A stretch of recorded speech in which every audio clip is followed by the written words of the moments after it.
Sebagai insinyur, saya bilang kita harus membangun di atas sebuah dasar. Dasar yang sudah ada, bukan dasar yang belum ada. Begitu juga negara Indonesia. Merdeka harus dibangun di leher dan bahu yang kokoh, di atas dasar yang sesuai dengan sejarah kita. Dasar yang demikianlah yang menjadi falsafah kita. Kita harus bersama-sama mencari visi dan wawasan yang kita semuanya setuju. Ini bukan kompromis, tetapi kita sama-sama mencari satu hati yang kita setujui bersama. Sumpah Pemuda, satu, kami putra dan putri Indonesia mengaku bertumpah darah yang satu, tanah Indonesia. Dua, kami putra dan putri Indonesia mengaku berbangsa yang satu, bangsa Indonesia. Tiga, kami putra dan putri Indonesia menjunjung bahasa persatuan, bahasa Indonesia. Nah, dong Indonesia kata bahasa Indonesia. Nah, kan kami bertutur bahasa Indonesia, Pak. Mana ada bahasa Indonesia? Mana ada bahasa Indonesia? Jadi kalau kita lihat penutur bahasa Melayu di dunia, lebih 307 juta, lebih 307 juta, lebih 307 juta penuturnya. Kita lihat di negara kita sendiri, di Brunei, di Indonesia, di Singapura, ada penutur bahasa Melayu. Tahukah anda lebih 300 juta penduduk ASEAN menggunakan bahasa Melayu sebagai bahasa pertuturan? Tahukah anda lebih 300 juta penduduk ASEAN menggunakan bahasa Melayu sebagai bahasa pertuturan?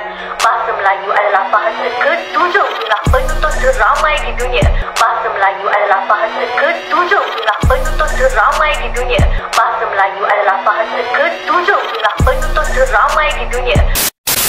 Jadi sebab kalau di Malaysia, orang Malaysia selalu suka menyebutkan ini alam Melayu. Semuanya sekali. Yang kita panggil Nusantara itu, panggil alam Melayu. Jadi bahasanya, bahasa Melayu.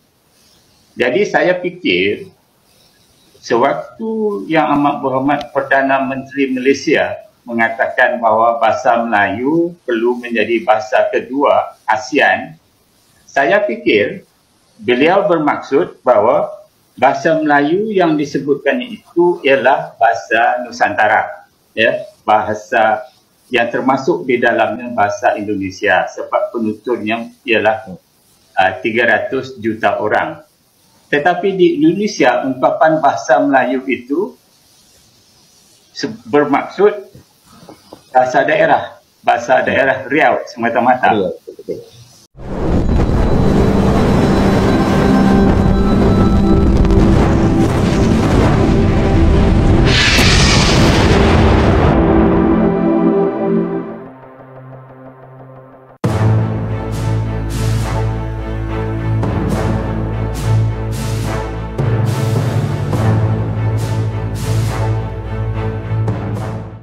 Dalam dunia internasional, bahasa bukan sekadar alat komunikasi.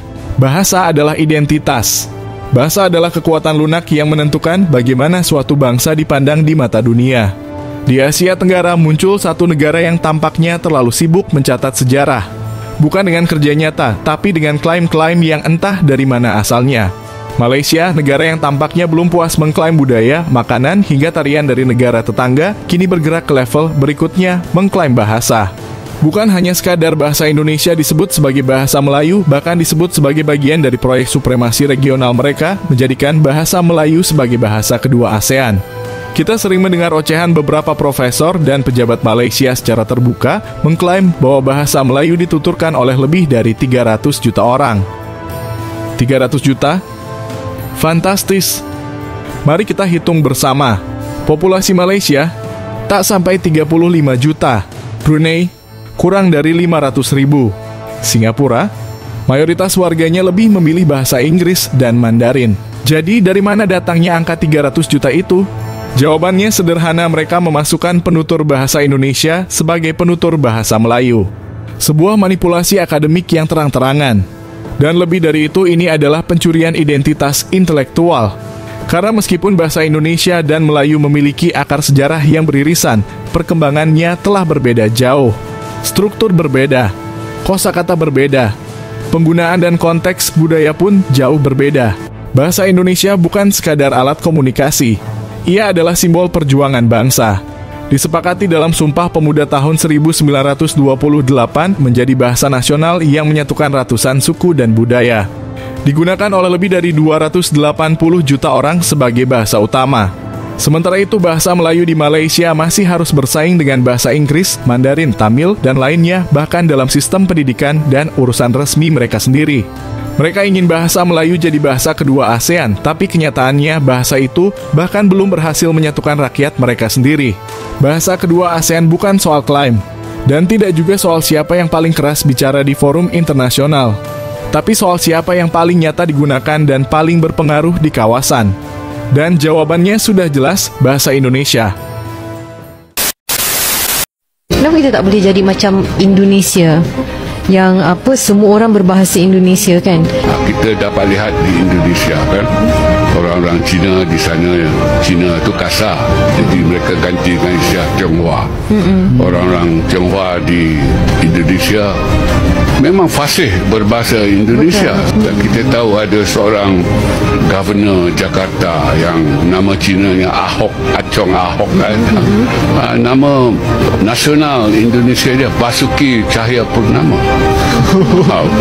Walaupun itu bunyinya sastra, tapi Basuki itu nama Melayu kan, nama Nusantara lah. Bahasa Indonesia lahir dari semangat persatuan. Dibentuk bukan oleh satu kerajaan, bukan dipaksakan oleh satu etnis, tapi dibangun bersama oleh seluruh rakyat Indonesia. Indonesia tidak sibuk mengklaim. Kami tidak menghitung penutur demi angka ilusi. Kami menjalani, menghidupi, dan menyebarkan bahasa ini dari Sabang sampai Merauke. Jadi untuk Malaysia, sebelum kalian sibuk bicara soal bahasa Melayu jadi bahasa ASEAN, cobalah berkaca, sudahkah kalian menyatu dengan bahasa itu sendiri? Karena bagi kami, bahasa bukan sekadar kata. Bahasa adalah jiwa bangsa. Dan jiwa itu tidak bisa kalian klaim hanya dengan angka.